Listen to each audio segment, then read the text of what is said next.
Tonight, I'm going to be talking about watershed health. And to start off, I want to just go through the objectives of what I'm hoping to achieve and what I'm hoping that you will take away from this presentation. And as you can see, we're going to look at first into what exactly is a watershed. And how do you know which watershed you're in?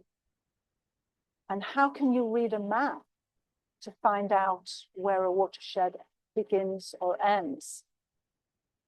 So next, I'm hoping to discuss how we, living on the land, influence water quality. What is our impact, really, on water quality? And where we're falling short, unfortunately, and how we can do better to protect one of our absolutely critical natural resources without which we couldn't live, right? We're going to talk briefly about one of the negative consequences of poor water quality, and that is cyanobacteria. You may have heard it referred to in common parlance as blue-green algae, and we'll talk a little bit more about that. And we'll finish off with a segment on how we can all, in our daily lives, improve our footprint on the land around us and try to better protect the water that we depend on. Okay, so let's get started with what is a watershed. Now, I'm going to show some watershed slides of watersheds from different parts of the northwest corner. This one, as you can see, is in Warren, Connecticut. And this is, some of you may know some of this, so I'm sorry if it's not brand new to you, but let's start at the beginning. So I'm going to try this little pointer here and see how this works. So for those of you watching on Zoom, I know that you can't see my pointer, but what I want to show with the pointer are these brown lines on the map. This is known as a topographic map. And a topographic map has these contour lines. These are contour lines. And if you look very closely in some parts of the map, you'll be able to see some numbers. So up here in the very top corner, you can see the number 1440, and just below it is 1430. So those numbers refer to the elevation. So this is an area in Warren that has a fairly high pinnacle there at 1,440 feet. Of course, in Northwest Connecticut, we have higher elevations than that. Where I live in Bethlehem, I'm just below 1,000 feet above sea level, at about 950, 925, that sort of thing. Now, on a topographic map, and again, I know that people at home can't see the red marker, so I can't see it either because I can't get it up. Oh, there we go. On a topographic map, it's customary to have some of the elevations marked. Now, you can see here, this line is 1380, I believe, and the next one down is 1370. So that is indicating that the interval between the contour lines is 10 feet. And that should be standard throughout the whole topographic map. Once you establish the interval between the contour lines, you know that if you go laterally on this piece of land, maybe uphill or downhill, you're going in 10 feet intervals every time you cross one of those contours. Does that make sense?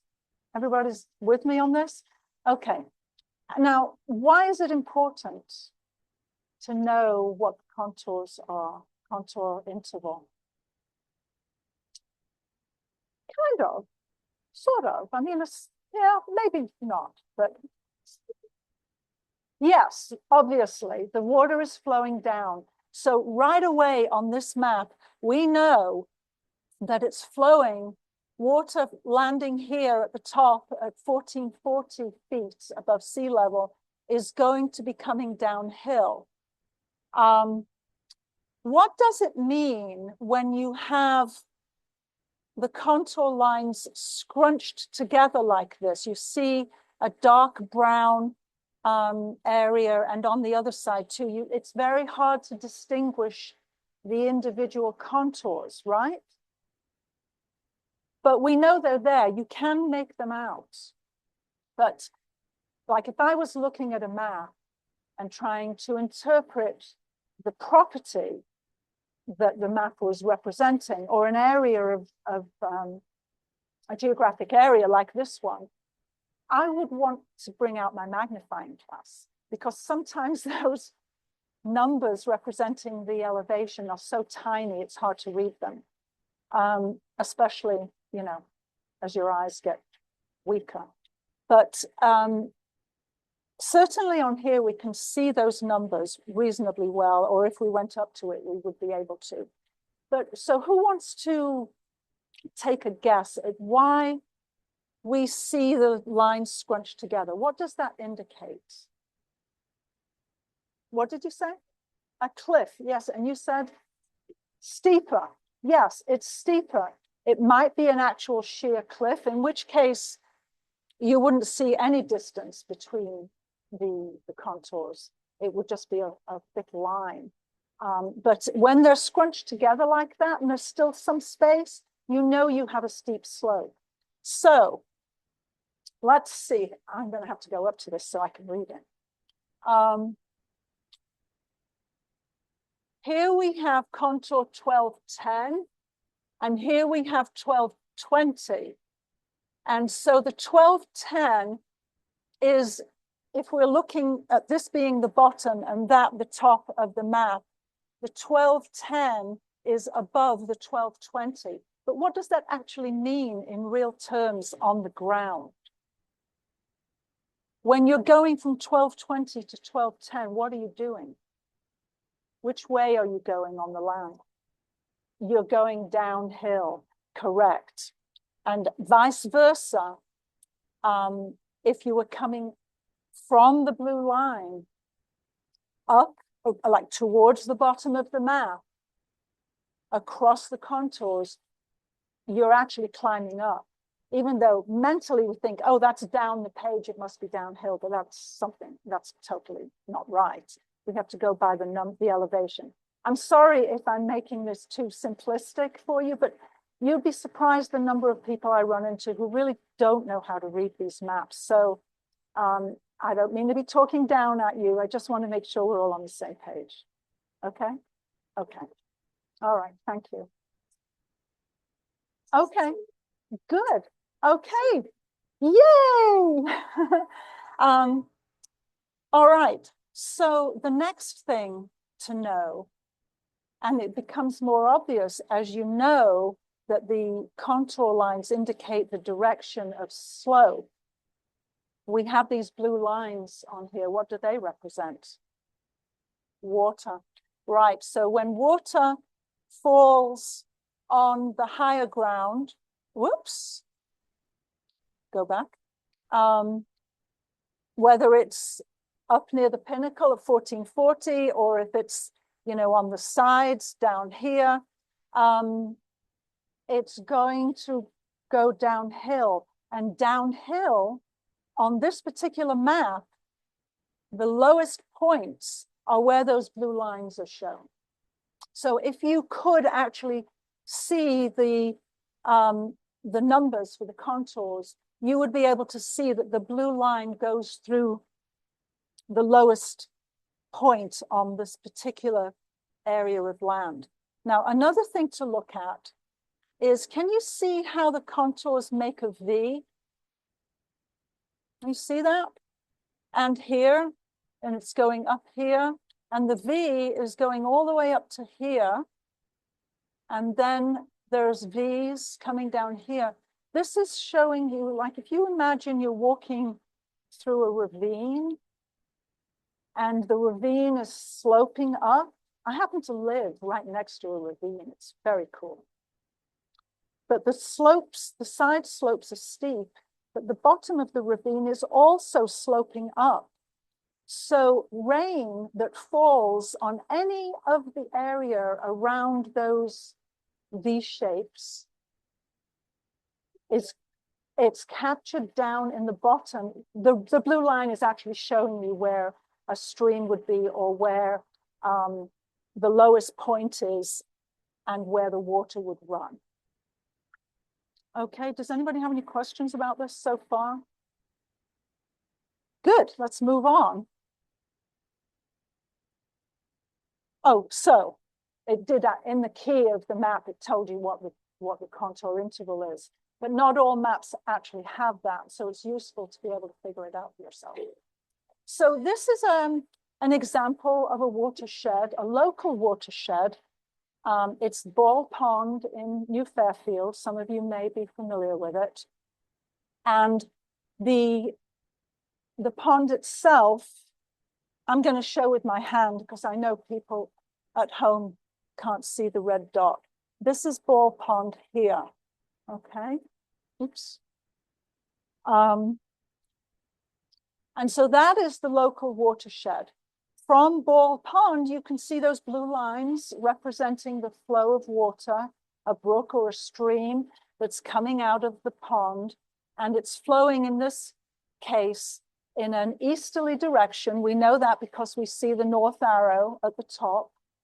And it's flowing into the sub-regional watershed. You can see Ball Pond down here. It's draining out. It's draining to this little pond too, but the main drainage is easterly out of the local watershed and into the sub-regional watershed and Ball Pond Brook. Okay, everybody with me on this? Yeah, just, holler if I don't see that you have your hand up or something, just interrupt me. So here on the left, we have the sub-regional watershed again, and that is going to the Candlewood Lake regional watershed, which here's the Ball Pond local watershed that we started with. And that water is going through the sub-regional watershed into the larger regional watershed. Okay, so the watershed keeps increasing because water isn't going to stop. All water that falls on the earth by precipitation ends up in the oceans, even if you're in the middle of the continent somewhere. Okay, the United States is one giant watershed, right? Pretty cool, huh? So here we have on the left the Candlewood Lake regional watershed. And it crosses, some different towns. And then the water passes out of that into the Housatonic River major watershed. And so the pink line that we see in this map, this demarcates the entire Housatonic River watershed, which ends down here somewhere near Bridgeport, right? Stratford or whatever. Down there. So starting from that little pond here, the water keeps moving west and south, and it's taken up into these other water bodies that are coming all the way from from Massachusetts and New York State, all into this. This is one of the major New England watersheds, and it's a major impact on Long Island Sound. Long Island Sound has its water quality issues, okay? And so everything that we do on the land, anywhere, is going to affect the water quality, not just in your own backyard, but in this constantly enlarging watershed until it reaches its finite size. Okay, questions? All good? Yes.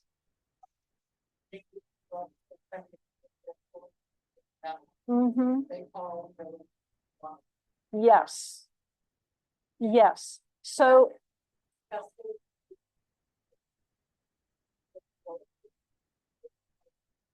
of course, that's right. And it ends up in Long Island Sound. Now, I am sorry that I don't have this series of diagrams for Bethel. But I think you get the idea. And those of you who know what the Conservation District did with a grant at the parks, Bennett and McCower Park, to try to clean up the Still River. No, sorry, not the Still River, the lime kiln, which goes through those parks. That is the lime kiln joins into the Still River, and the Still River joins the Housatonic. So that work that we did at those parks a couple of years ago is cleaning the water. It's a piecemeal approach, but it's the only way we can do it because we can't wave a magic wand. Okay, good to move on? Okay. All right, so let's change gears a little bit. We'll get that technical stuff out of the way for now and talk about different kinds of land uses and how they could potentially impact the land. I think we all probably like farms. They're usually beautiful to look at. We like to eat, right?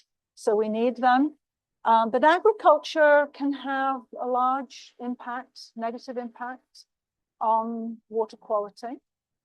I have a whole other presentation that I give on best management practices in agriculture to avoid the kinds of impacts so farmers can have less of a negative footprint on the land. So agriculture, animals and crops. Both of those types of activities have an impact on the land and on the water quality of the watershed. Our homes, our residences where we live, other buildings and hard infrastructure, houses, well, that comes under residences, and our septic systems.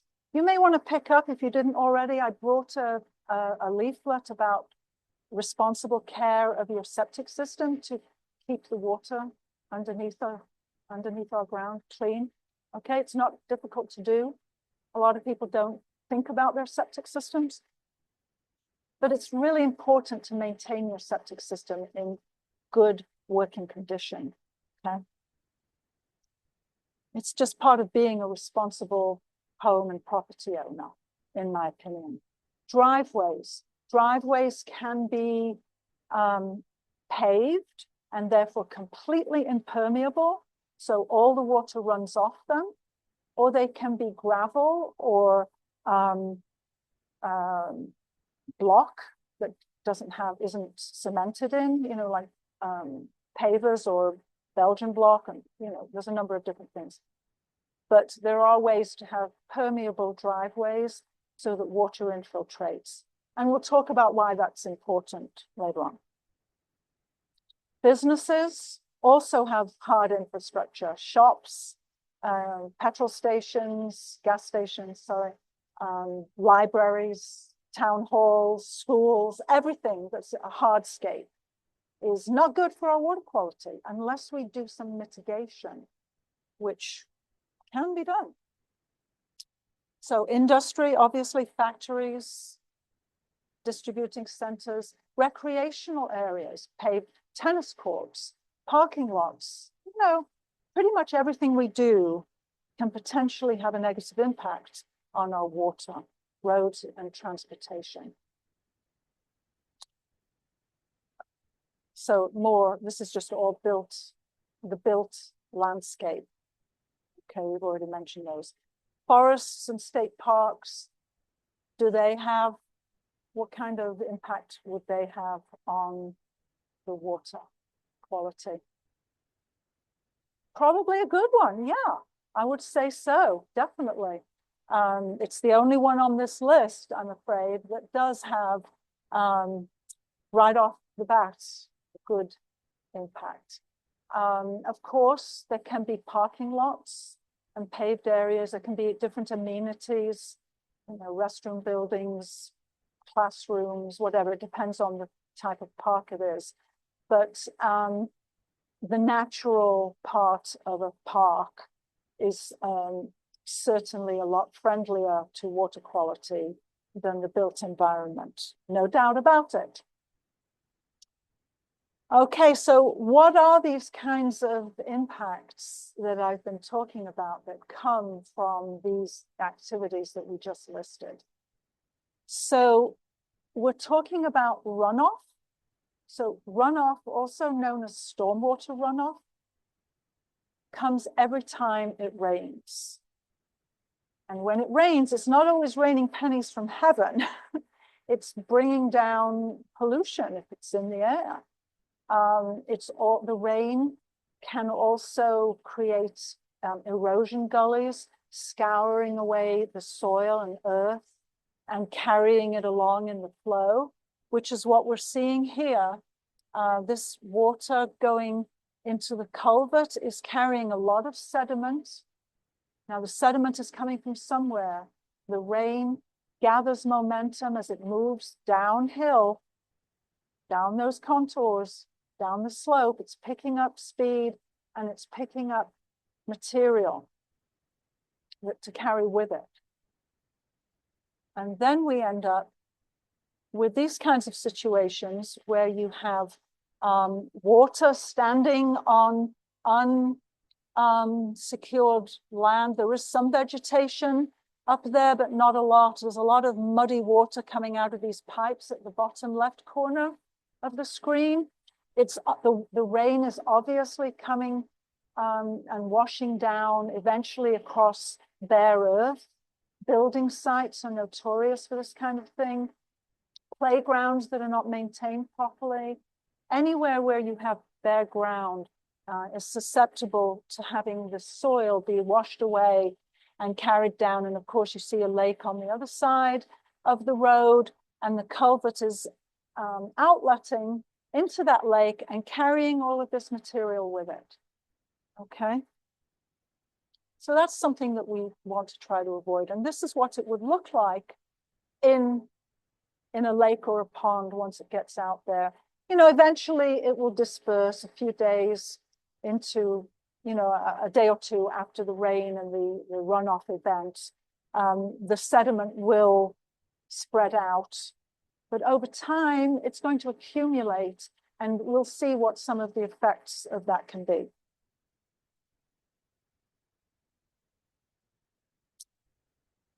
So one of the consequences that we're seeing all around the country, actually, but certainly in Connecticut over the last few years, we at the Conservation District have seen a huge increase in cyanobacteria blooms.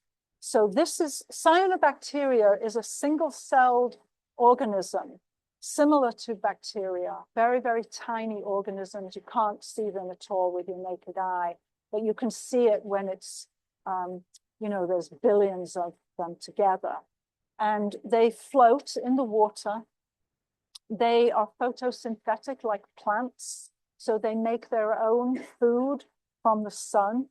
So warm weather and sun and cyanobacteria leads to these blooms that you've probably seen yourself, or you've seen articles in the newspaper or on the news about this.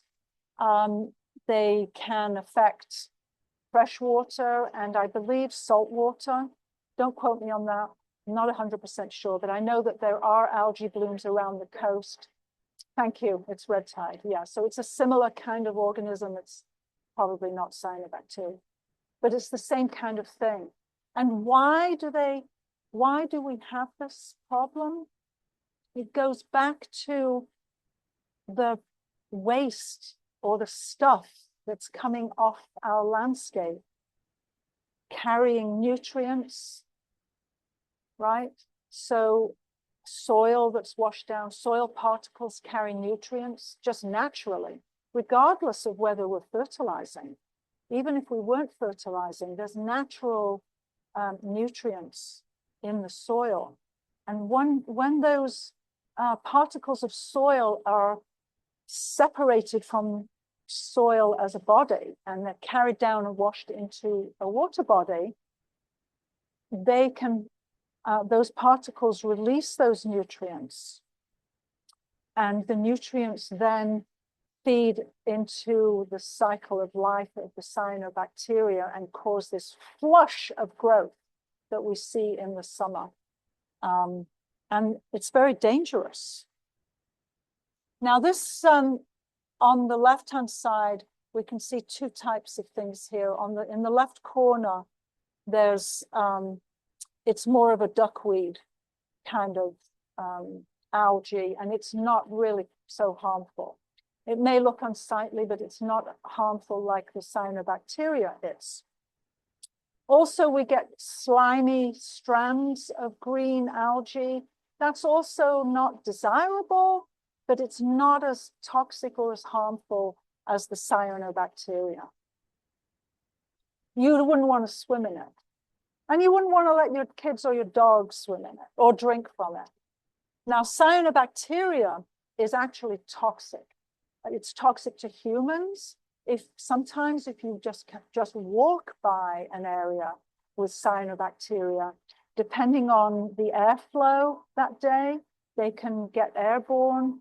You can inhale them. It's very toxic, and you should never let your dog drink from a pond that is possibly infected. Now, sometimes cyanobacteria can be present, but it hasn't bloomed into this brilliant green, so you don't necessarily know that it's there.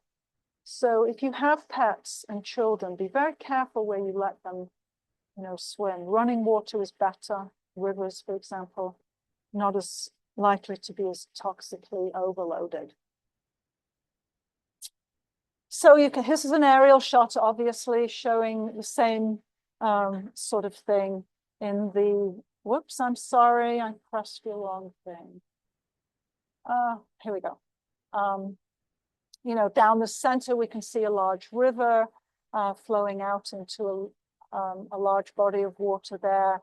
The algae picture on the left is just an insert. It's not really connected to this picture. I'm not saying that is connected to this aerial view.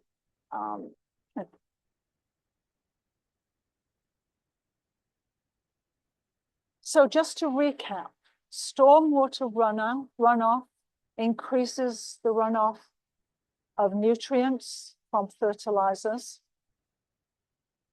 And also it increases erosion of soil material carrying nutrients, which causes something called eutrophication, which is excessive richness of nutrients. So there's too many nutrients in the water, which, as I've said, is very harmful. Also, it can cause a situation where oxygen is depleted, because plants, and cyanobacteria is not a plant exactly, but it's a living organism, and living organisms need oxygen. So the bloom of cyanobacteria can also cause anoxia, which is a situation where the oxygen levels in the water become depleted. And that can affect the wildlife that live in those water bodies. Okay, so you can see how there's a knock-on effect for everything, all right? Also, feeding into this is climate change, because we have warmer lakes, we have increased stratification of lakes. Does anybody know that term? As it relates, you do? Yeah. So there's layering in a lake, and they vary because some lakes are very deep and some are not. But generally speaking, you have a warmer layer at the top, a middle layer that's sort of in between in temperature, and then a cooler layer at the bottom. But under normal circumstances, those layers transpose twice a year, spring and fall. The lake will turn over, and that's called, it just turns over. And with climate change and the warmer lakes, we're seeing an increase in this. So we're seeing warmer water from the top being taken down to the bottom more often. And that is not good for the wildlife that live in these water bodies. Okay. And we're seeing decreased winter ice coverage, which also affects the year-round temperature of the water. Okay. And so the ultimate worst case of what happens with all these things, remember that our little watershed where our house is part of the whole continental United States watershed. Now, we emit our watershed to Long Island Sound, but most of the central parts of the United States, the large agricultural areas, the prairies, and all of the breadbasket of the United States emits to the Gulf of Mexico through the Mississippi River, right? And there is a dead zone off the coast of the Gulf of Mexico, off the coast of North America, where it's basically dead. And this is a satellite photo. You can Google it yourself. Just Google dead zone in Gulf of Mexico. There's all different views of it at different times of the year and different years. Do it. And the animals, no fish, no life. Yeah. And so you can see how far it comes off. And then also the sad die-off of fish from all of these negative impacts.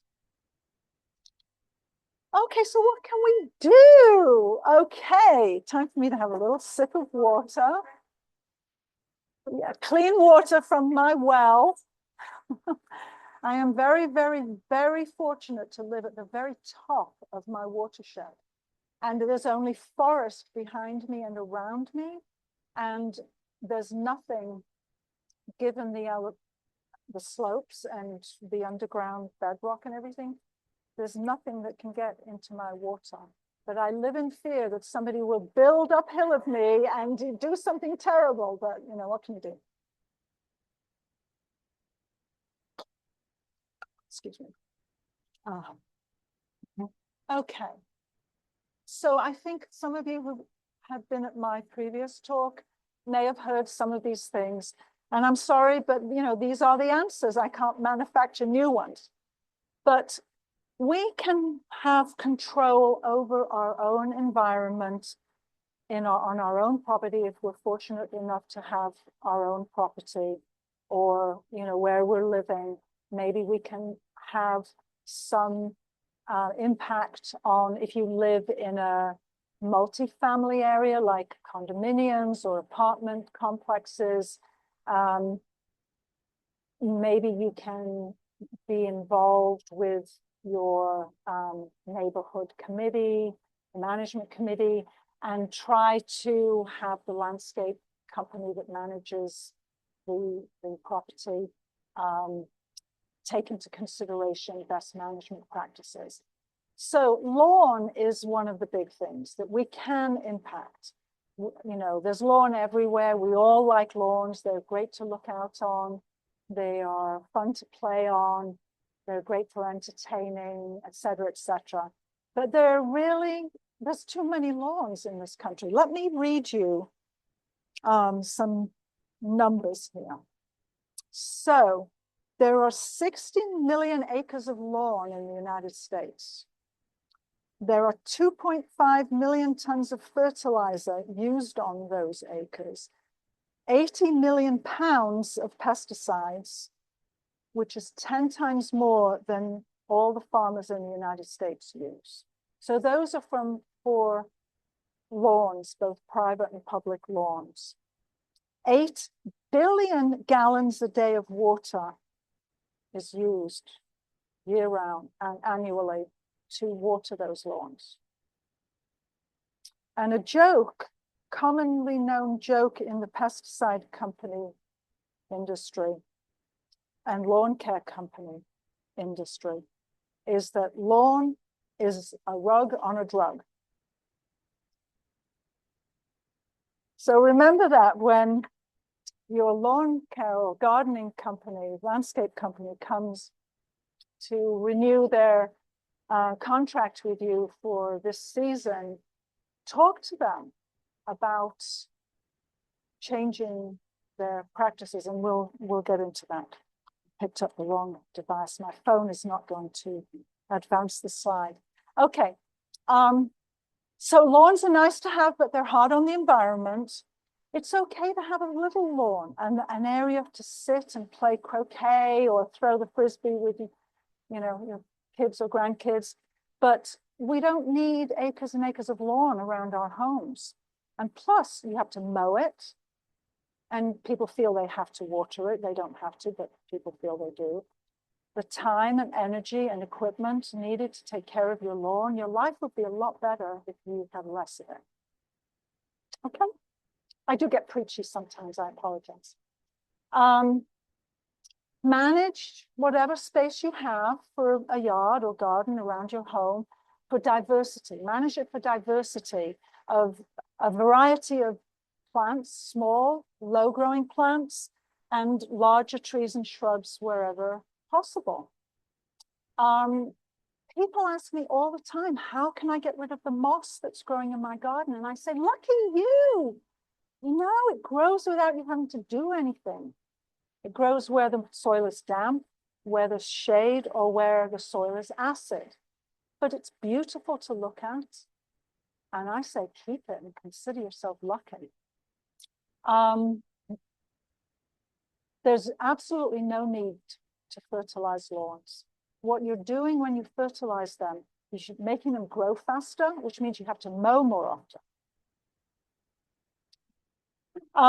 Go figure. Okay. So the pH, if you really want your lawn to look, picture perfect, the pH of the soil, that means its acidity or alkalinity, that's more important than the fertilizing.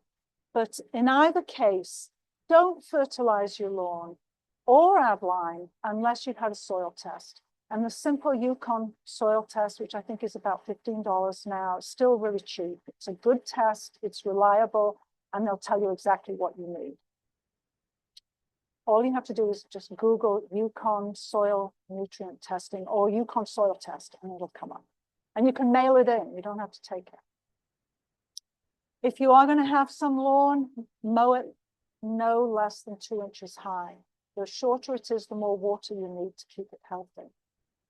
And don't bag the clippings unless you want to use some for mulch on your vegetable garden. I'll let you do that because I do it myself because it's great.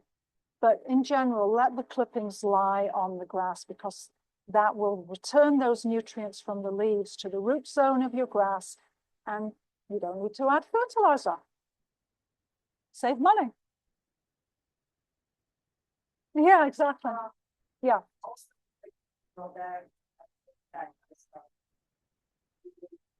Very good, yeah.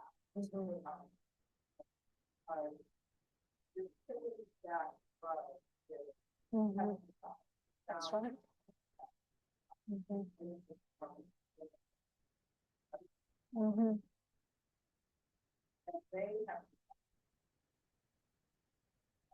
That's true. That's true. You're absolutely right. You're absolutely right. Yep.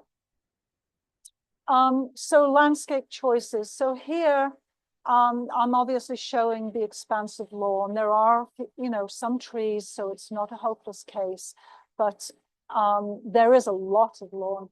And I can only imagine the amount of time it takes to do this. If the homeowner is doing it themselves, which they're probably not, they're probably paying a company to do it.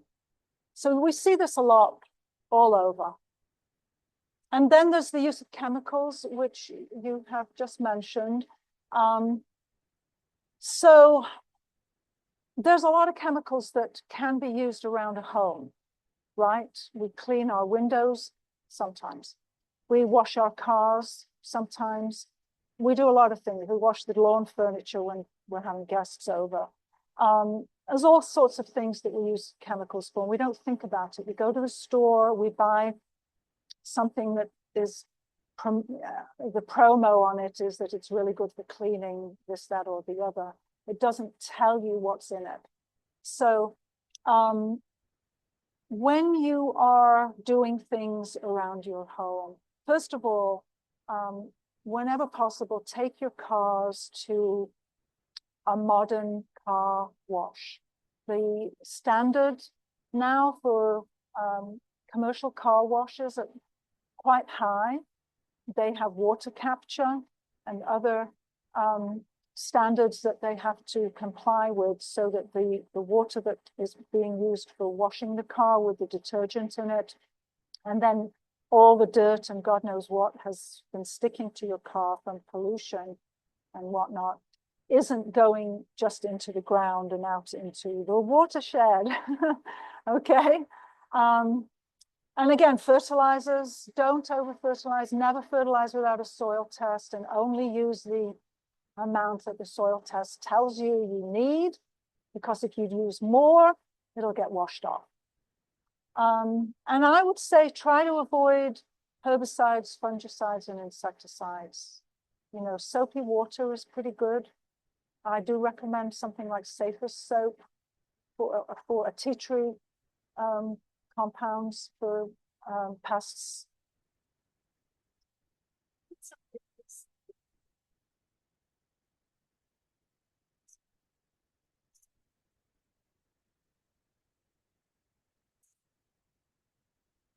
Mm-hmm. Yes, yes. Mm-hmm. Mm-hmm. Mm-hmm. Yeah. Yes. Horticultural vinegar. Read the label. Just make sure that it is the vinegar and it doesn't have other kinds of carrying agents in it. But I think it's probably just the strong, it's called horticultural vinegar. It's a lot more expensive than regular white vinegar, but it is considered safe to use for eradicating unwanted plants. I actually use white vinegar a lot for just cleaning. A white vinegar solution with a little bit of pure dish soap. And, you know, you have to read the labels to know what's in them. But, you know, some of the organic products, I don't really like to recommend names of specific products, but you can find them in most stores now, organic dishwashing soap. There's several good ones out there. And if you mix that with a little of that with the white vinegar and dilute it, it's a very good cleaning agent. I use it in the bathroom and the kitchen, the floors, all sorts of things. Yes. That's right. And it's all coming back out there. Yeah. Mm-hmm. So,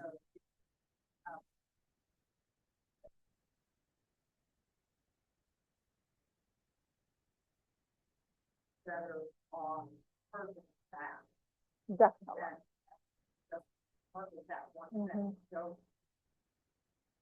Actually, you reminded me of something that I would like to say, because one of the things that I recommend is if you do want to spray something, and it could be even a horticultural vinegar, because you don't want to damage something next to it that you want, next to the weed, for example. If you take a plastic gallon milk jug and cut the bottom off it, and you put the wand through the top spout, and then use something like electrical tape or packaging tape to seal it down. And then when you want to kill some unwanted plant, like a a mugwort, God forbid, that's coming up. So this is the plastic gallon, this is the gallon jug with the bottom cut off. You put it down right over the plant. And so that does away with the, spraying. Yeah, yeah. And it's easy to do. It's very easy. Okay, moving along. Okay, other solutions to minimize our impacts on watersheds. Now, this goes back to what the district with the town of Bethel did at the Bennett Park Pavilion and then McCalla Park Dog Park to reduce the just general runoff into Limekiln Brook. Rain gardens. This is what we did there. We did several rain gardens and infiltration areas. Rain gardens, so these are very, very simple rain gardens here. I'm starting with this picture for rain gardens because they're almost a no-brainer. But, it's in an open area, very rural. It's up in Lakeville. It's on the lake. And there is a slope. You can't really see the slope here, but it does slope quite, rigorously down to the lake shore. And so this homeowner, actually with the help of Northwest Conservation District, did put in a series of rain gardens, which you can see as they look like little ponds, but the water, it captures the runoff from above, where you can't actually see it in this picture, but the house is just above these trees to the left, and there's a driveway, so there's runoff coming down this slope. And a lot of the runoff is now captured in these series of rain gardens, and there are more of them all going, all the way down the slope close to the water's edge. And so that water is being infiltrated. And also the other thing is to do a riparian buffer. If you have a stream that goes through your property, or you have a pond, small pond, doesn't matter how big it is, the water is going to get in there and it's going to get out of there into the rest of the watershed. If you have an area along your shoreline, no matter how small it is, you can capture that water, slow it down, and infiltrate it into the soil. Now, even if it's carrying nutrients and some potentially toxic material, getting it into the ground will help a lot, because there are billions and billions of microbes that live in the soil. As gardeners, you probably know about the soil food web. Well, that refers to the life in the soil, and those the plant roots together with those microorganisms can help to break down the nutrients and toxins that are being carried in the water. It's not 100% necessarily, but it does help a lot. And that's why rain gardens are important. So here's a rain garden in Watertown next to, this is the Steel Brook Greenway in Watertown, if any of you know that area. This is a cement company building factory here, and they have a parking lot. And as you can see, the rain garden is right next to this parking lot, and the runoff from the parking lot goes into this rain garden and gets infiltrated. The Steel Brook is to the left of the greenway and to the left of that riparian tree buffer. So there's a good riparian buffer all the way along there, but the extent of water coming off the roofs and parking lots along this greenway is quite substantial. So the idea was to have rain gardens in strategic places to capture where a lot of the water is coming off the hardscape. I actually designed this, so I'm very proud of it. And I planted it too with some Watertown Garden Club volunteers. How about that? This was quite a number of years ago, before I even worked for the Conservation District. Okay, so a riparian buffer. Now, most of us don't have this much land. I get that. But for the sake of illustration, you may have a small stream that goes through your property. And planting a riparian buffer, in other words, it doesn't have to be trees and shrubs. I mean, that would be nice, but any kind of plant height and dense planting will work to trap the water that's flowing off your property into a pond or a stream. Okay. Okay, so it's hard to see. I hope you can see what this diagram is trying to show. I'll try and talk you through it. So this is a sketch, obviously, of a home site, an average looking home site. And let me use my trusty little pointer again. Okay.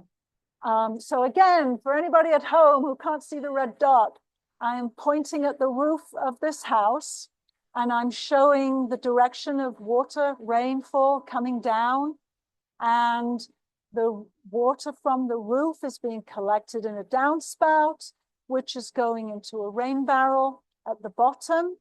So this is the left side of this house. And then to the left of the bottom of to the left of the rain barrel is a driveway, and there's a car there. So this is a paved, well, this is not a paved driveway. This is supposed to be a porous driveway so the water can get into the ground. Okay. Something's happened. Here we go. I can't read it, it's so blurry. Okay, yes, here we go. So on the back of the house, and I'm now pointing on the right-hand side of the house. And again, we have water coming off the roof in a downspout.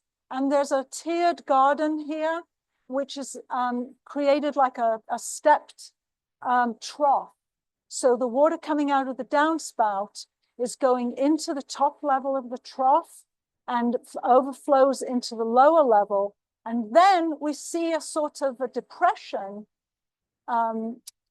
behind the house, which is filled with soil. And this is where we get more infiltration, and there could be plants growing in here. And any overflow goes into the next level. And so there's like a multi-tiered areas, one after another after another. So as the water is moving through these relatively simple designs, anybody could have this around their house with a little creativity. As the water is moving through these structures, it's getting cleaner with every step. And then to the very far right of this picture, we have a garden shed that has a green roof. And I'm going to go to the next picture, next slide, because it does show you some of the actual examples. So we can see a permeable pavement. We're in a kind of a grid. That's useful for driving, you know, for driving surfaces like parking lots and driveways. We can see barely, it's a kind of off the picture, but the garden shed has a green roof, okay? And there's a walkway that has paver blocks, and there's quite a lot of plantings here for a narrow space.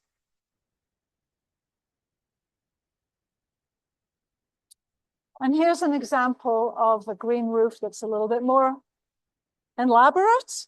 And I don't have a green roof. I would like to have one. I know that it's very difficult to retrofit a house, and having a green roof is a little bit more difficult unless you have your house built that way in the first place, because you need certain materials and you have to account for the weight and the water. So this is a wonderful opportunity to deal with rain. But I realize that it's unlikely that any of us are going to go home and, you know, redo our roofs. But it's something to think about if you have any, you know, friends who are building houses. You could suggest it to them. You have a question?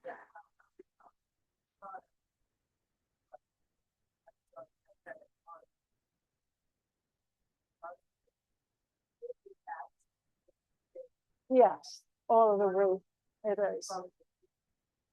Yeah, I'm going to show that picture actually. So shall we wait until we do that? Okay. I don't mean to cut you off. I know I've been told I have to be out of here by 8 because they're going to lock me in otherwise.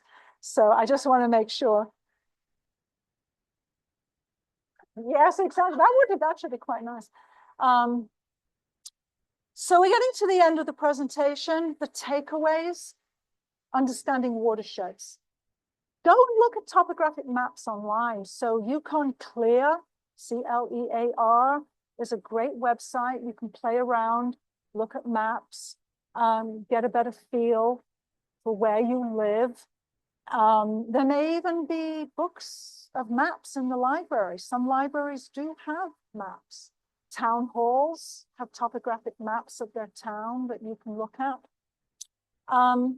But we definitely have the ability to reduce this negative impact that we're having as a species on the water.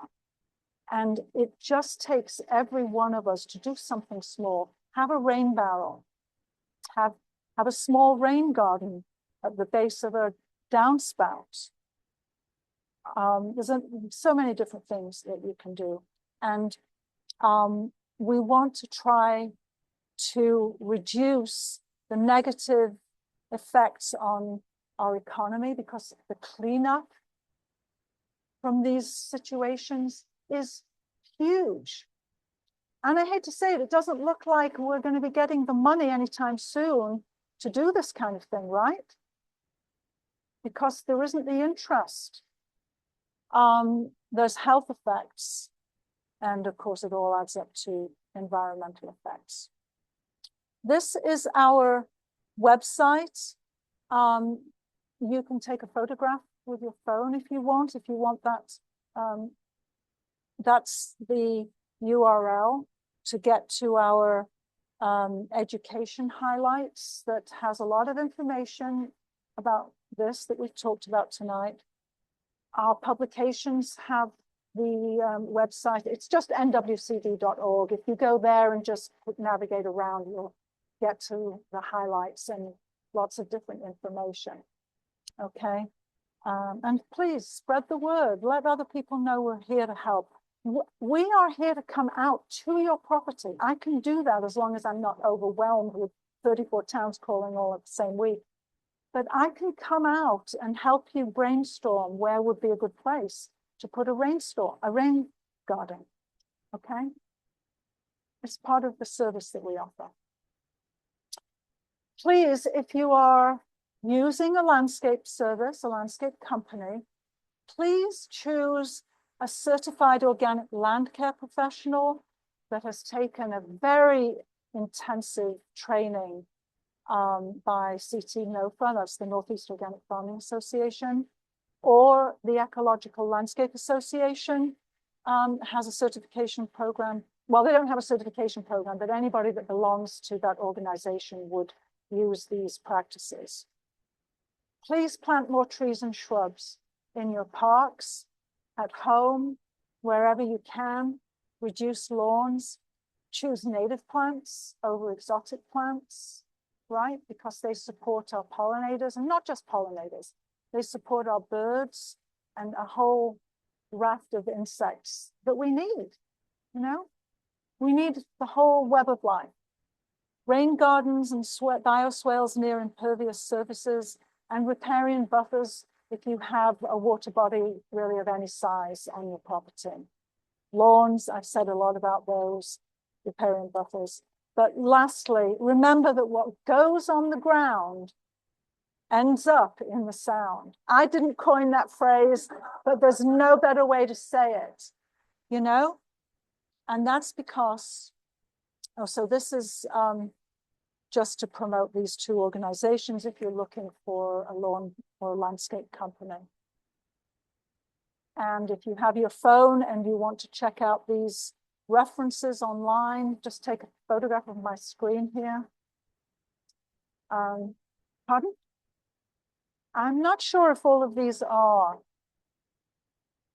Oh, maybe that, maybe. I don't know. Oh, good. Okay, so I didn't actually pack the literature today because one of my colleagues had an event in Warren and she was using the same literature. So I just grabbed the box from her, the rolling card is under here, and ran with it because we swapped over so that I could get here, you know. So I wasn't entirely sure what she had. I just trusted that she had the right stuff. Yeah. Okay, I think that is the end.